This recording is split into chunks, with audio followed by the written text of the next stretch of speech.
ये radio Pakistan podcast है। Bismillahirrahmanirrahim. Today, people and government of Pakistan are observing Yawm Istisal, Day of Exploitation. This is the 6th anniversary of India's illegal and unilateral actions taken on the same day in 2019. India on this day, on the same day in 2019, abrogated, violated two specific laws, two specific articles, 370 and 35A. And India did it unilaterally, abrogated these two laws. Why India needed to abrogate these two laws, these two articles, what Narendra Modi wanted to achieve, wanted to gain by abrogating these two articles, and whether he achieved that or not. What are the current tactics, current stunt which Indian government and specifically Narendra Modi regime is adopting in Indian occupied Kashmir, and whether international community is playing a role for Kashmir or not. If not, why? We will discuss all these issues, and we have very special, very honorable guest here in studio for discussing these issues, Dr. Syed Mujahid Gillani. I'd like to make you aware regarding Syed Mujahid Gillani Sahab that he himself and his family and his relatives are victims of Indian barbarism. Sayyida Asiya Indirabi, who is most prominent Hurriyat leaders, among most prominent Hurriyat leaders, she is his a maternal aunt, and she is in prison for last 12-13 years. And Mr. Qasim Fakhtu, who is called the Nelson Mandela of Kashmir, and he is in prison for last 33 years, and he is his maternal uncle. So he is such kind of family. So he is with us. Thank you, sir, for joining us here. Sir, first of all, we'd like to know that these two articles, Article 370, according to this article, special status was given to Kashmir, and Kashmiri people, according to this article, they could have their own constitution, their own flag, and Article 350A. Indians could not purchase any land or any immovable asset in Kashmir. But by abrogating these two articles, what India wanted to gain? Bismillahirrahmanirrahim. Thank you, and really grateful for having me today on this very important day. I believe it's very important and mandatory for the people living in the free environment, in the areas which are not under oppression, that they must talk about the people who are under oppression, that they must talk about and raise the voices for the people whose voices are being curbed. So for today, when we talk about the 5th of August, and particularly the intentions of BJP and the Narendra Modi government behind abrogation of both these articles, Article 370 and 35A, first of all, we must understand the electoral manifesto of BJP. Back in 2014, then back in 2018-19, when the electoral process was held in the mainland India and in the Indian illegally occupied Jammu and Kashmir, what was it that BJP could present to the people of India, to the mainland Indian dominion? It was essentially a few of the points. One was when they said that they will be building a Ram Mandir in place of Babri Masjid. When they were talking about the Citizenship Amendment Act or the Amendment Bill, that was the destatization of the people living in Assam. And then it was the abrogation of Article 35A and Article 370. This is what Narendra Modi had in his electoral manifesto. And after abrogating both these articles, the first thing that Narendra Modi did achieve was actually appeasing the Hindutva mindset, telling the people, telling the Hindutva goons that this Article 35A and 370, which was lingering for almost past 70 years, has finally been abrogated by my government, by BJP. What is the link between Hindutva mindset and the abrogation of these two articles? You see, back in 1947, when it was an illegal accession, what India did with the people of Jammu and Kashmir and the state of Jammu and Kashmir in general, this dream, which was dreamt by Pandit Jawaharlal Nehru in 1947, was actually accomplished in 2019 by the abrogation of Article 35A and 370 by Narendra Modi. This illegal annexation now, not only accession back in 1947, this illegal annexation by the BJP government and telling the people of mainland Indian Dominion that the land of Jammu and Kashmir is essentially now yours. Even if you remember, back in 2019, it was the Chief Minister of Maharashtra, if I am not wrong, he even said in a public gathering that the women of Jammu and Kashmir are now open to us. This is their mindset. This is what they actually think about the Kashmiris living on the ground and the land of Jammu and Kashmir. Abrogating both these articles, not only in a way, in a legal onslaught over the people of Jammu and Kashmir, made them more vulnerable to Indian laws, which are now being applicable to the mainland state of Jammu and Kashmir, as well as to the other penalties that India could not enforce over the people living in Jammu and Kashmir, as well as several other issues that were somehow being prevented since these articles were enacted. Unfortunately, now the mainland Indian Dominion can actually purchase land over there, can actually get jobs over there, can actually get preferences in the scholarships as well. And what will happen, what effect will bring the abrogation of these two articles to Kashmiri people? Well, you see, Naeem Saab, the first thing that we must understand is the people of Jammu and Kashmir had never fought for these articles. Their resistance, be it the resistance through words, be it their political resistance or armed resistance, was never to stay under the Indian Constitution. Our destination has been very clear, and that is the right of self-determination. So for once, to the people of Jammu and Kashmir, both these articles are valueless. Both these articles mean nothing since they have been a part of the Indian Constitution. And living under Indian Constitution... And Kashmiri people don't accept Indian Constitution. They don't. Living under Indian Constitution is just like being a slave to the Indian laws and Constitution. And we are not slaves. We Kashmiris, in particular the Kashmiri Muslims, are the owner of this land of Jammu and Kashmir. India is not. So at the end of it, when we talk about these articles, yes, both these articles could not be abrogated unilaterally. These are illegal steps that were taken by India, and the international law, in fact, the Constitution of India itself bars India from taking these steps.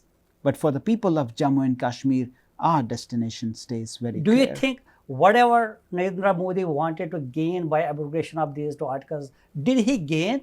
Did he gain any ground or not? Or anything couldn't come in his hands? When we actually see in retrospect what we understand from 2019 to 2025, the unemployment ratio shot to beyond 21%. The educational opportunities that the government had claimed will be provided to the people of Jammu and Kashmir were actually succumbed even further. The economy of Jammu and Kashmir, which was claimed to be going more than 50,000 crores, it succumbed to a complete lockdown that was enacted after 5th of August 2019.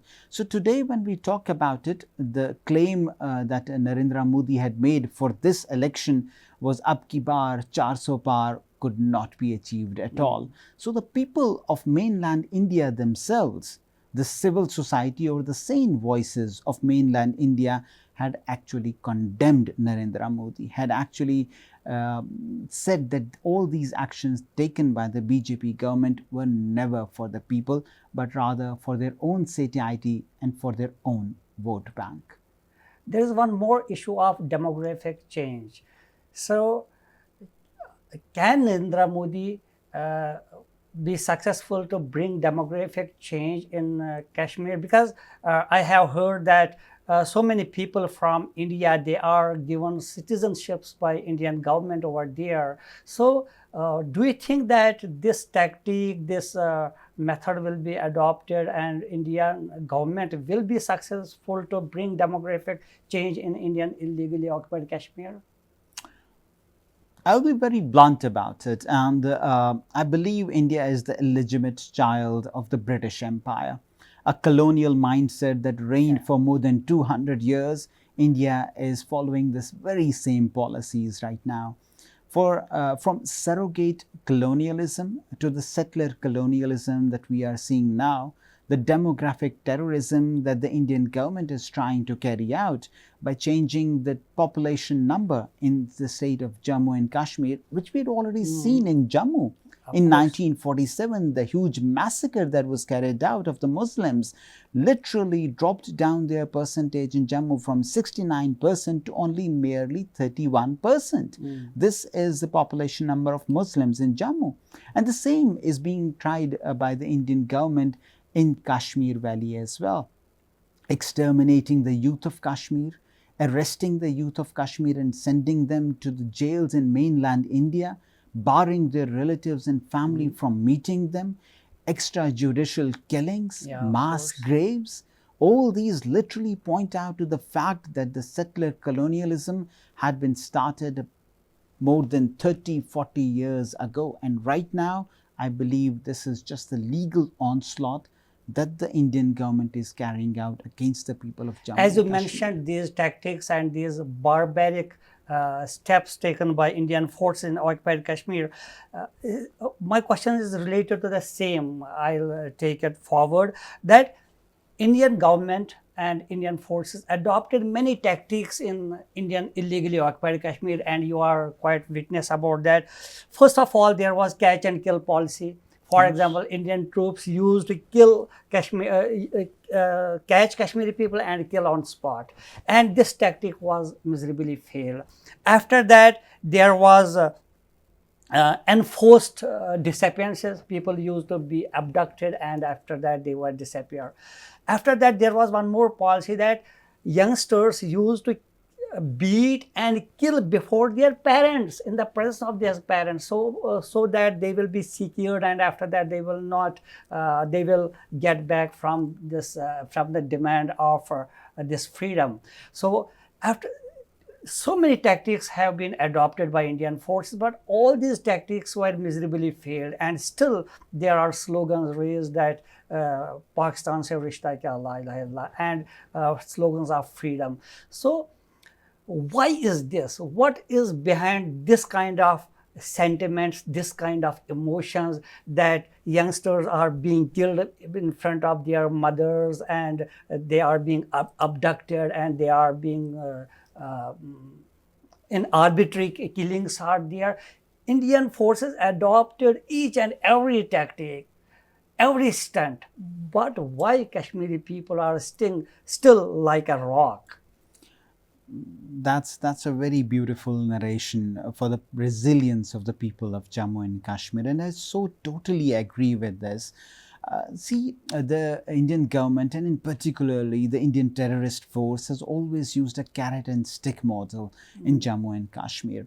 And we must understand that on one hand, when it's the mission All Out that was carried out by the Indian forces or the Indian terrorist forces, and on the other hand, they were actually engaging with the students, with the youth, in the form of boating competitions, in the form of theatrical movie competitions, in the form of medical camps in the far-flung areas of the state of Jammu and Kashmir. So what is there that keeps the people of Jammu and Kashmir going on and on, despite all the restrictions, despite all the tortures and the brutalities that the Indian terrorist forces are carrying out? I believe that's very simple. Whenever you talk to a Kashmiri from the ground, somebody who has their stakes over there, you will find one single answer to it, and that is ideology. No roads made of gold, no demand that can even go beyond the skies will be made by the people of Jammu and Kashmir if it means that we stick to the Indian constitution. In the words of Syed Ali Gillani Sahab, who was talking about it once in a media show, that even if the government of India offers us roads made of gold, even if the government of India fulfills our demands beyond the skies, we do not want to be a part of India. What we want is the right of self-determination, the unfinished agenda of the partition of subcontinent. And that is a very legitimate demand that was not only accepted, that was not only embraced by the movers and shakers of the world, by the United Nations. I believe even today when we talk about it, in the words of Ban Ki-moon, the Secretary General of United Nations, the conflict of Jammu and Kashmir stays frozen in time. It needs a solution, and the only solution very clearly documented is the right to self-determination. Not elections, not sham politics, nothing else. Only one single thing. So what is behind these sentiments? Because I remember Syed Ali Gillani, he used to say, we don't need roads, we don't need anything from you, we need only one thing, ask us what we want. We need our basic right to self-determination, which is the right of every individual in the world, no matter what is his caste, color, or religion. So what is behind it? Because India says, okay, we are giving you jobs. Kashmiri people say, no, we want right to self-determination. Narendra Modi says, we will give you business, we'll boost your business, we'll make roads, we'll make bridges. And Kashmiri people say, no. Why Kashmiri people are so much determined for right to self-determination instead of all these materialistic things? Once again, this is so true, and the thing is, what we need to understand, particularly as Kashmiris, and whenever we present our case, is that Kashmir is not a war over land. It's not a battle of lands. It's not a geographical issue. It's not even an economical problem. It is very clearly a problem of a birthright, the birthright of self-determination that the people of Jammu and Kashmir want, that was promised to them back in 1948 by not only the Lord Mountbatten at that time, the Prime Minister of India, Prime Minister Jawaharlal Nehru himself. His statement is very clear that we do not want the piece of land, rather it is the wishes of the people of Jammu and Kashmir which we will respect.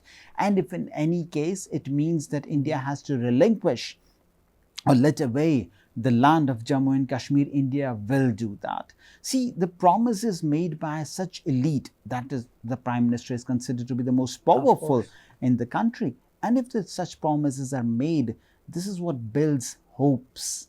So Kashmir at this point in time is a saga of broken promises and lost hopes. The people of Jammu and Kashmir still to this date stand with the very same principle that we, back in 1947 on the 19th of July, had casted our vote to join Pakistan. That is the day of Yawm-e-Ilhaq-e Qaraardad Pakistan. And this is what the people of Jammu and Kashmir want. Their faith, their resilience, their love, even their determination, even the winds that actually travel away, the breeze that moves off, that is from Pakistan to Kashmir, their trade routes, everything is connected. The water is connected. It is the river Jhelum even right now, if we see, that divides a part of Azad Jammu and Kashmir and Pakistan on the other side. The ties are not geographical only. The ties are not economical. The ties are heart to heart. The ties are based on religion. For in the words of Syed Ali Gillani, हम पाकिस्तानी हैं, ये पाकिस्तान हमारा है, इस्लाम की निस्बत से, मजहब की निस्बत Of course, से. actually, 7 rivers are floating. Seven rivers are in Pakistan, and out of these 7, 6 are coming from that land. So this is the water of Kashmir is also floating to Pakistan. Dr. Saab, you belong to Indian illegally occupied Jammu and Kashmir. There are unidentified mass graves as well, and there are people who are buried in those graves, but nobody knows who are those people. Yes. Who are those people, and what is the number of these unidentified graves and unmarked graves? And there might be other graves which are without graves. There might be some other people who are missing, sure. And their mothers and sisters don't know where they are.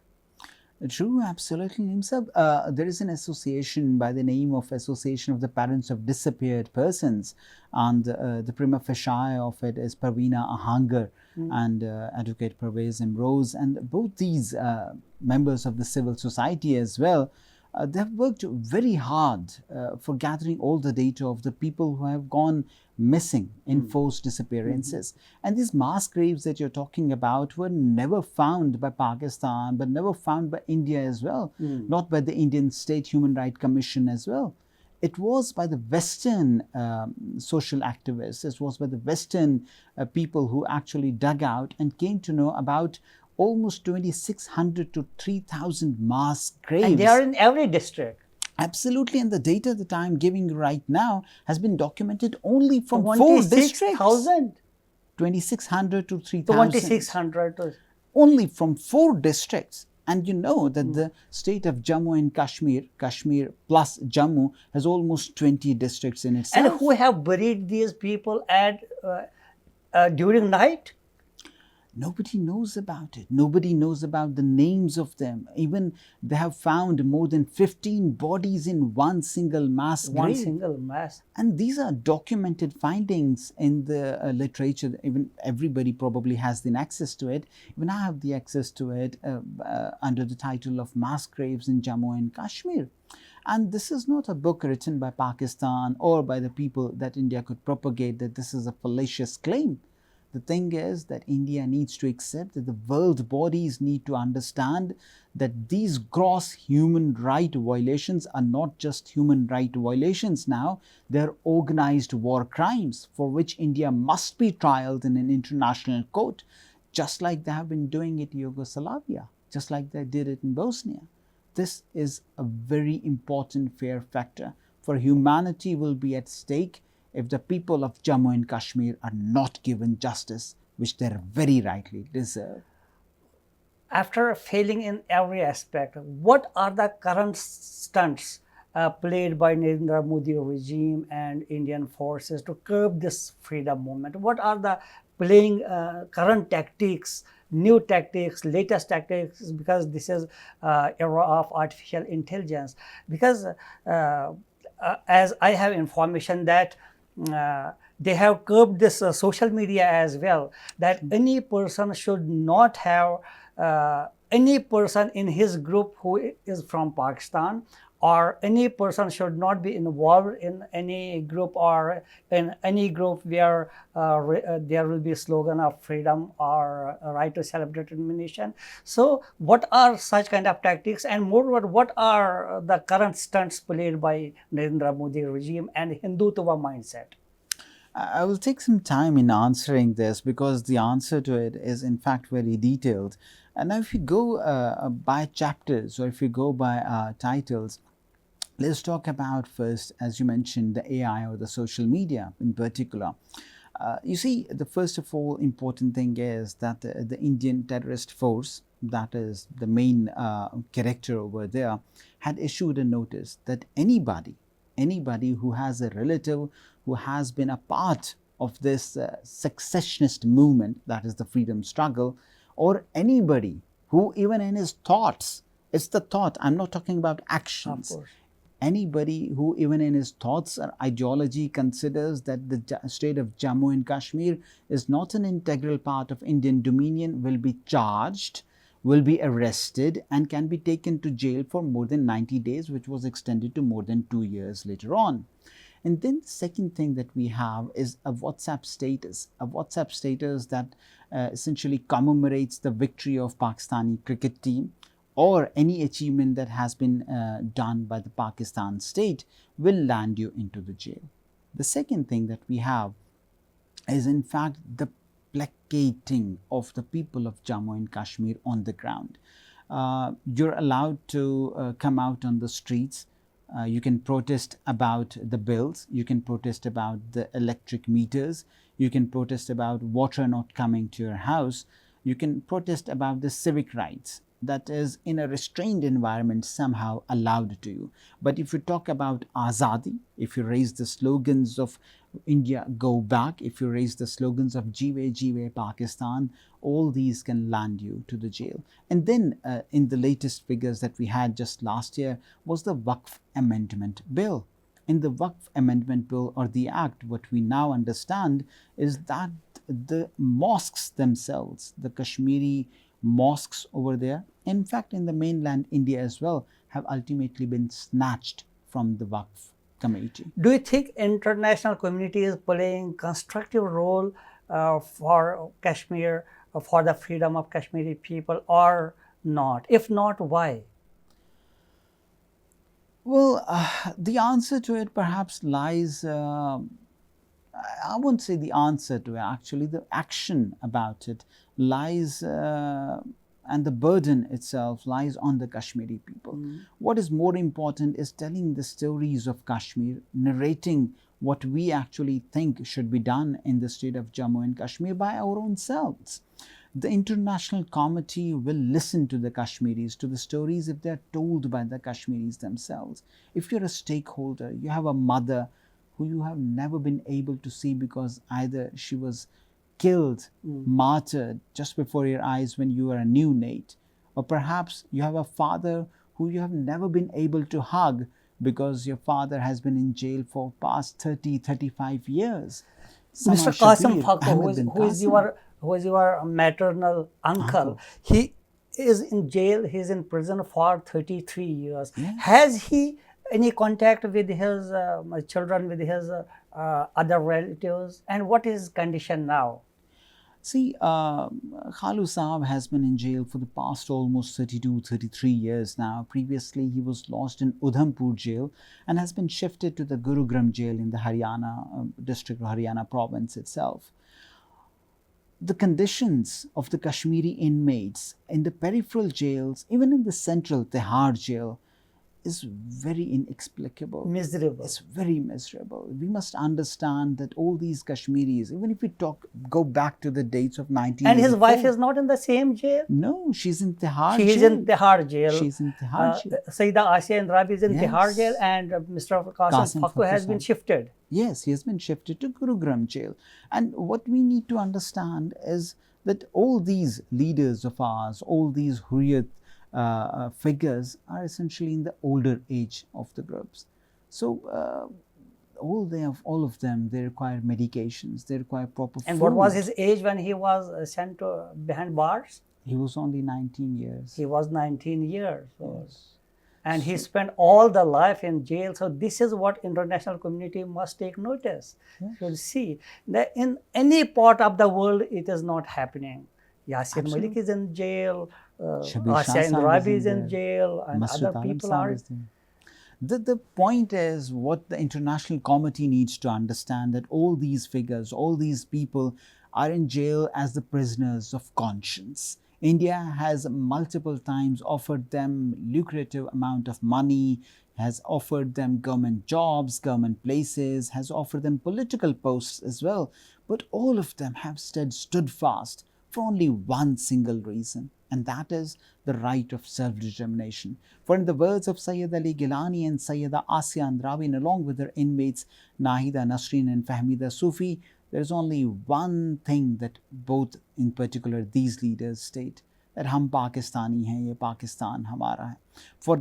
In the words of other leaders, be it Masrat Alam Butt Saab, Shabir Shah Saab or Yasin Malik Saab, all of them demand azadi from India.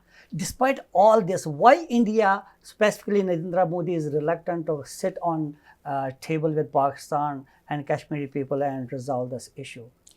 Despite knowing that Kashmiri people will not go back, they will not surrender. Why?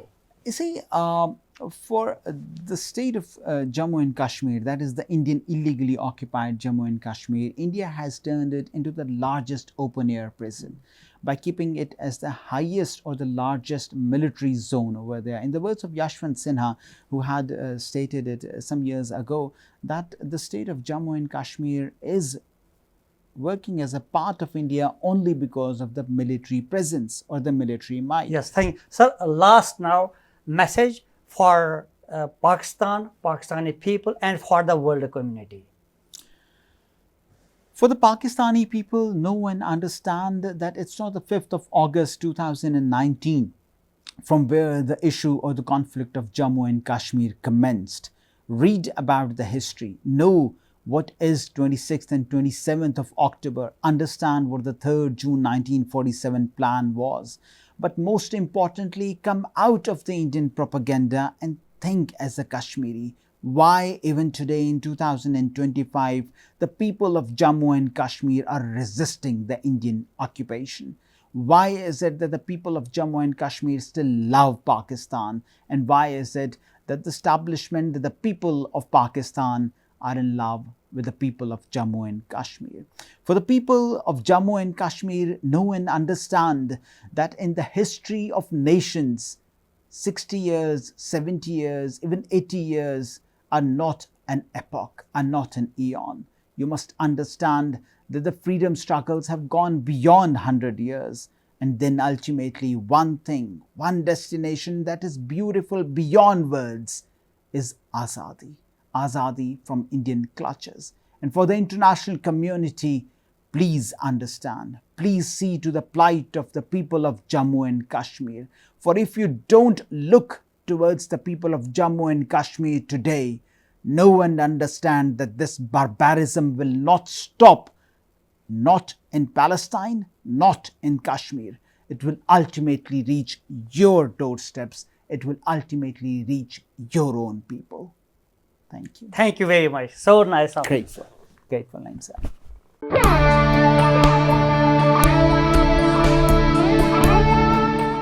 ये radio Pakistan podcast है.